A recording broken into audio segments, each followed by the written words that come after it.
कर्मण्येवाधिकारस्ते मा फलेषु कदाचन मा कर्मफलहेतुर्भो मा ते संगोऽस्त्वविकर्मणि।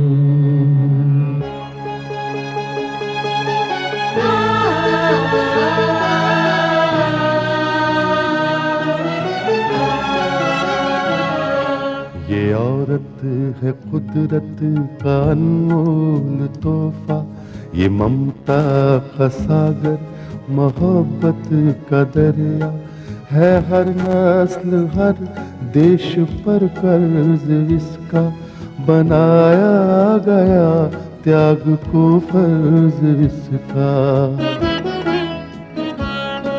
मगर इसकी दुनिया ने कीमत न जानी, मगर इसकी दुनिया ने कीमत न जानी। अजब दास्तां है, अजब है कहानी।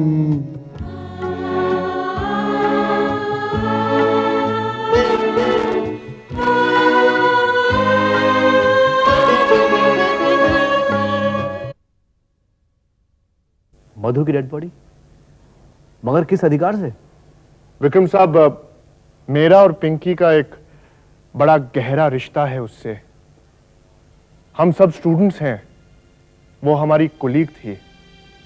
बाहर कुछ मेरे साथी आए हैं मेरे साथ, वो भी इसी इंतजार में हैं ये अधिकार हमें मिले। विक्रम साहब, मधु की मौत ने ये बात तो साबित कर दी कि उसका कैरेक्टर क्या था। उसने जो कुछ भी किया उसकी अच्छाई एक मिसाल है, लेकिन बदकिस्मती उसकी के उसे एक अच्छी जिंदगी नहीं मिल सकी। हम उसकी इस कुर्बानी का एक इनाम देना चाहते हैं, उसकी श्रद्धांजलि देकर, उसे एक फ्यूनरल देकर जिसकी वो हकदार है।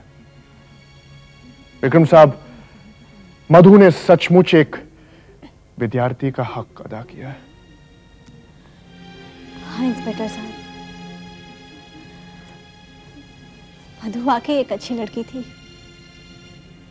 और उसने बहुत बड़ी कुर्बानी दी है। मेरी जान बचाने के लिए उसने अपनी जान दे दी। उसके जीते जी तो मैं उसके लिए कुछ ना कर पाई, कम से कम अब मैं उसके लिए कुछ करना चाहती हूँ। प्लीज हमें ये परमिशन दे दीजिए।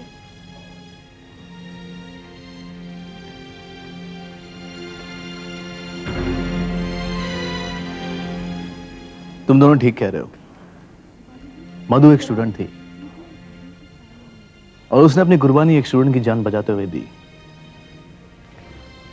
वैसे भी तुम दोनों को परमिशन की कोई जरूरत नहीं है। और एक खास बात, मधु पर ऐसा कोई भी इल्जाम आ ही नहीं सकता कि वो किसी मुजरिम मां बाप की औलाद है, क्योंकि ऑफिशियली जगताप और नम्रता ने कभी भी मधु को अपनी बेटी एक्सेप्ट ही नहीं किया। हाँ विक्रांत, बॉडी ले जाने से पहले तुम्हें इन पेपर्स पर साइन करना होगा। इसके बाद हम भी मधु के फ्रेंडल में शामिल होंगे।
मधु, मधु तू चली गई, मुझे छोड़ के चली गई। मधु, तेरी मौत ने मुझे डरा दिया था, कायर बना दिया था मुझे। सोचता था अब मैं किसके लिए जीऊं? मेरे जीने का कोई मकसद ही नहीं बनता। लेकिन नहीं मधु, मधु, अब मैं मरूंगा नहीं, मैं जीऊंगा। मैंने ठान लिया मधु, अब मैं जीऊंगा और तेरी मौत का बदला लेकर ही रहूंगा। जिन्होंने मेरे साथ धोका किया आहे ना, त्याच्या आईला मी त्यांची वाट लावल्याशिवाय राहणार नाही। मधु, पोरी, मैं तुझे नहीं मानना चाहता था, मैं तो पिंकी को मानना चाहता था, लेकिन तूने पिंकी का भेष पहना, इसलिए मुझे धोखा हुआ, इसलिए मेरी गोली का निशाना तू बन गई। मधु, तेरी मां पे क्या बीती होगी? वो तो तेरी मौत की खबर सुनकर तड़प रही होगी, वो सारा इल्जाम मुझ पे रखेगी, लेकिन कसूरवार मैं नहीं हूं मधु। मधु, मैं तेरी मौत का बदला लेकर ही रहूंगा, मैं किसी को नहीं छोड़ूंगा। तेरी मां को समझाऊंगा कि ये दुख से मेरे हाथों हुआ।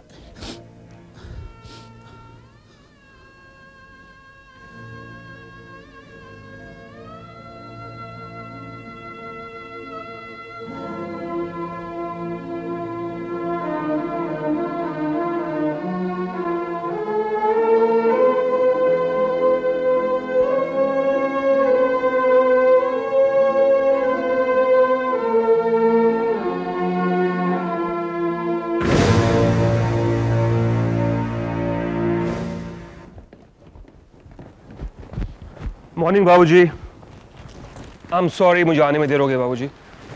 परदेसी जी, कब चाय देना? जी साहब।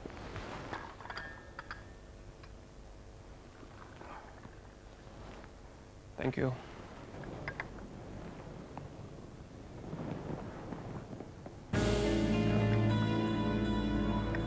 परदेसी जी साहब। तुम जाओ। जी साहब।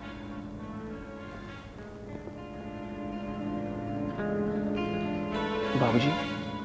हाँ विनोद। किस सोच में डूबे हुए हैं आप? विनोद बेटे, मैं सोच रहा था कि जब किस्मत इंसान का साथ नहीं देती है तो इंसान कितना बेबस और लाचार हो जाता है। वो ये सोचने पर मजबूर हो जाता है कि इंसान के बस में कुछ नहीं है। अब देखो, प्रगति जिस झमेले में उलझी थी, ऐसा लगता था कि वहां से उसका निकलना मुश्किल है। मुश्किल ही नहीं बल्कि नामुमकिन है, क्योंकि उसके खिलाफ जगताप और नम्रता ही नहीं बल्कि ठाकुर भूपिंदर सिंह भी थे। और फिर मुझे तो ऐसा लग रहा था कि विकास की बेटी पिंकी का कत्ल हो जाएगा और गम का ऐसा पहाड़ टूटेगा कि प्रगति की शादी रुक जाएगी। और वो सारे के सारे इस हादसे से बुरी तरह टूट जाएंगे। मगर हुआ क्या है? होना क्या था बेटे? आज का अखबार पढ़ा, मेरे बरसों की उम्मीदों पर पानी फिर गया। जो होना था वो नहीं हुआ और जो नहीं होना था वो हो गया। मैं समझा नहीं बाबूजी। विनोद, पिंकी जगताप के कैद में थी और कैद में ही मर जाती, लेकिन बदनसीबी ने जगताप को आ घेरा। जगताप के अपने हाथों उसकी अपनी बेटी मधु का कत्ल हो गया। क्या? हाँ, जगताप फरार है और नम्रता हवालात में है। ग्रोवर हवालात में बंद था लेकिन अब वापस आ गया है, लेकिन उसका बेटा राकेश कॉलेज से निकाल दिया गया है और अब वो हवालात में है।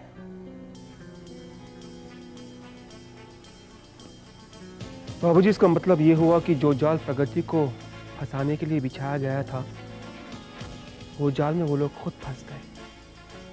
हाँ विनोद, तुमने वो मिसाल तो सुनी ही होगी। जो लोग दूसरे के लिए खड्डा खोदते हैं वो खुद उस खड्डे में गिर जाते हैं। दरअसल ये भगवान का इशारा है उन लोगों के लिए जो इसे नहीं समझ पा रहे हैं। प्रगति को मारने, उसे बर्बाद करने और उसकी जिंदगी मिटाने की हर कोशिश में नाकाम हो चुके हैं। दरअसल इस वाकये से तुम्हें सबक सीखना चाहिए। 100 सुनहार की, 1 लोहार की। इब्राहिम, तुम्हें जब भी मौका मिलता है तुम अपने व्यंग के तीर हमारे दिल पर बरसाती हो। इस सारे हादसे में हम कहां से जिम्मेदार हैं? नहीं ठाकुर साहब, मैंने तो जो कुछ सुना है सिर्फ उस पर हल्की सी टिप्पणी कर रही हूं। और क्या कहने आई हो? ठाकुर साहब, मैंने सुना है कि आपका बेटा विनोद और आपकी होने वाली बहू निक्की कोर्ट में शादी करने जा रहे हैं। हाँ, बिल्कुल ठीक सुना है। इस बारे में क्या टिप्पणी करना चाहती हो तुम? क्यों? क्या मैं उस बारे में कोई टिप्पणी नहीं कर सकती? मैं विनोद की मां हूं और जो कुछ मैंने सुना है उस पर मुझे टिप्पणी करने का हक नहीं है, और खासकर ऐसी खबर जो उसकी शादी से ताल्लुक रखती हो। आप लोगों ने मुझे बताए बगैर बिना इत्तला किए ये फैसला कर लिया, इसलिए मुझे लगा कि जैसे इस हवेली में एक परंपराओं का युग समाप्त होने जा रहा है।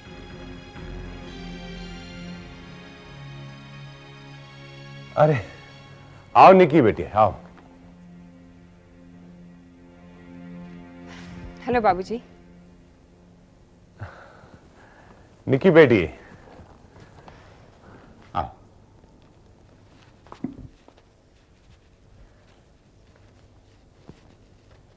हेलो विनोद। हाय निक्की। नमस्ते माँ जी। नमस्ते। माँ जी, मुझे लगता है आपको इस रिश्ते से कुछ एतराज़ है। नहीं निक्की, मुझे इस रिश्ते से नहीं, इस तरीके से एतराज़ है। व्हाट्स रॉन्ग विद द तरीका? मैं तो इसे कानूनी रूप देकर और भी मजबूत करना चाहती हूँ। निक्की, हमारे यहाँ विवाह सदियों से परंपरागत रूप से होता आया है, और मेरे तजुर्बे के आधार पर मैं कह सकती हूँ कि कानून जिन रिश्तों को जोड़ता है उसकी बुनियादें बहुत कमज़ोर होती हैं। अच्छा, और मैं तो समझती थी कि रिश्ते दिलों का मेल है। विवाह 2 दिलों का नहीं, 2 खानदानों का मेल है। जिन रस्मों की डोरी से 2 अजनबी बांधे जाते हैं, पवित्र अग्नि के साथ फेरे लेकर जो जन्म भर एक दूसरे का साथ निभाने का वादा करते हैं, ऐसे रिश्तों की मजबूती को अगर कोई चीज तोड़ सकती है तो वो सिर्फ मौत है। माँ जी, बुरा मत मानिएगा, लेकिन ये जो आपकी पुरानी परंपराएं और रीति रिवाज और संस्कृति है ना, इसी वजह से हमारा मुल्क आज दूसरे मुल्कों से इतने पीछे है। लेकिन मेरी परवरिश पूरब के अंधेरों में नहीं, पश्चिम के उजाले में हुई। देखिए, शायद तुम ये भूल रही हो कि सूरज हमेशा पूरब से निकलता है और पश्चिम में वो डूब ही जाता है। खैर, इस बहस से कोई फायदा नहीं। ये तुम्हारी मर्जी है, तुम्हारी अपनी जिंदगी है। जहां तक मेरा सवाल है, मैं तुम्हारी खुशियों में जरूर शामिल होंगी।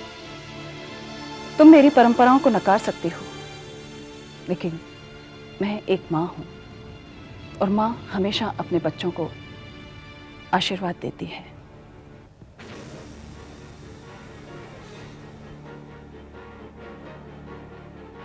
निक्की बेटी, इसकी बात का बुरा मत मानना, पुराने विचारों की औरत है, इसलिए इसकी बात को मानते हुए मुझे भी अपनी परंपराओं का निर्वाह करना पड़ता है। लेकिन बाबूजी, जिन लोगों के विचार ही नहीं मिलते वो बहुत दूर तक साथ नहीं चल सकते। एनीवे, मुझे विनोद से कुछ जरूरी बातें करनी है, अगर आप हमें एक्सक्यूज करें तो।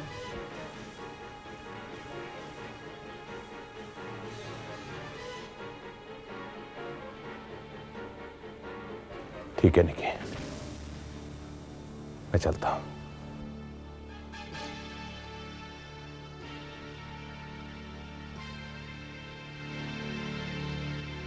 निकी, ऐसी कौन सी बात थी जो तुम बाबूजी को भेजती हो अंदर?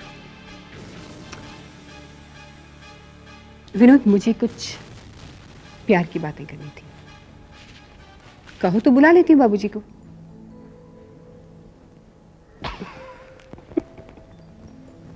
प्यार की बात है? यहाँ नहीं, फिर कमरे में चलते हैं। तो चलो ना।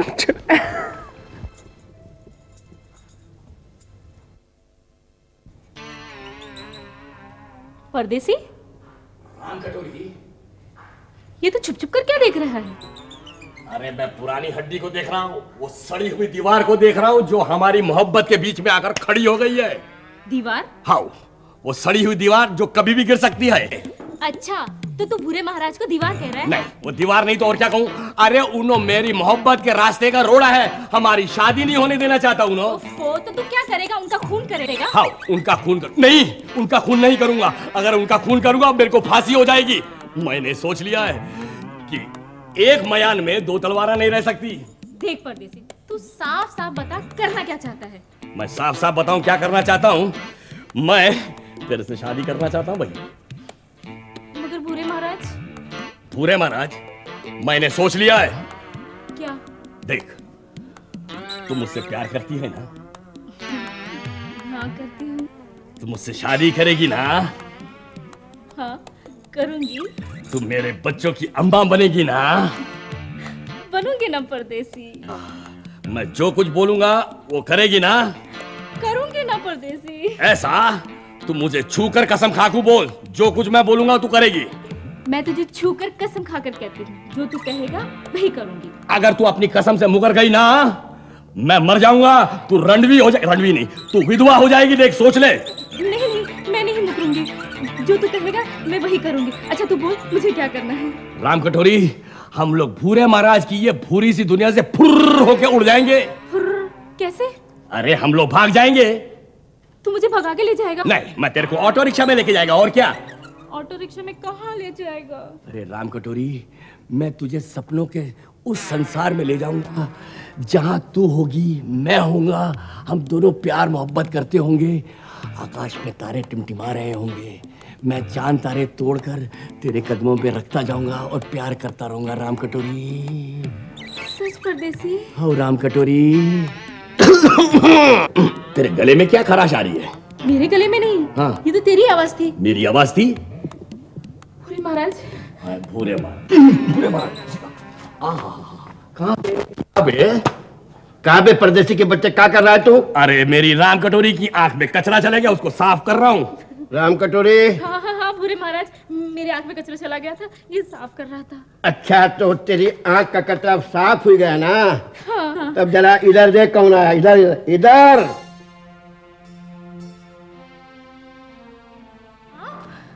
राम कटोरी, ये पुरानी हड्डी को क्या हो गया? ये किसको उठा के लेके आ गया इधर? क्या मतलब?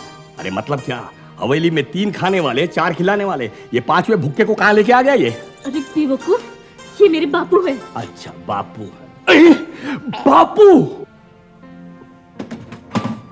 बापू पहला राम कटोरी मेरी बेटी, तुझे देखने को आंखें तरस गई थी मेरी बेटी। कैसी है तू? मैं अच्छी हूँ, तुम कैसे हो बापू? मैं भी अच्छा हूँ। अच्छा। अरे वो सब ठीक है राम कटोरी, पहले इनसे ये तो पूछ अपने बपुआ से कि यहाँ क्यों आए हैं। है दुनिया में इंसाफ की ये निशानी। अजब दास्तां है, अजब है कहानी।